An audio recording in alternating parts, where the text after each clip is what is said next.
呢一集咧俾你哋知呢間酒店咧係幾方便同埋幾靚啊！所以一入去咧，佢嘅大廳係咁大嘅，好多地方俾你坐嘅，同埋有啤啤啦。嗰個電梯咧都唔錯下㗎，都幾靚下，幾光下㗎。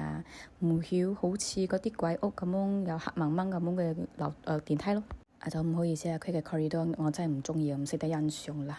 間房咧就好靚下㗎啦，俾你哋 room tour 下，所以呢度咧可以掛衫，同埋有 laundry bag 同埋吹風筒。但係我覺得呢間酒店有啲歧視我哋矮嘅人嘅，呢張床好高下你嘅節目，但係設計好靚。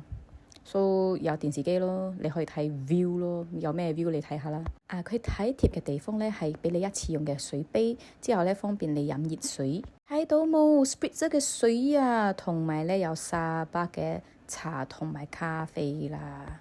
我冇飲㗎，所以唔好問我好唔好飲啊嚇。OK， toilet tour 咗，其拉開門，有個馬桶啦，有嗰個咩星啊，有花灑啦，OK 啊，好靚下㗎。我最 surprise 嘅咧係呢個 wash bag 啦，shampoo 啦 conditioner 啦，刷牙膏啊，嗰個咩叫 toothbrush 啊，全部都喺入邊。唔好俾你睇我嘅樣先。勁嘅咧係呢間酒店嘅早餐咧，佢係同怡豐叻沙合作嘅，所以你愛食早餐係咪？你可以行過去㗎，跟住 OK 啦，1-2分鐘咁樣就到㗎啦。好啦，就係咁樣先啦，下一集再俾你哋知更多嘢啦，真係嚟到打擊咗。OK，拜拜。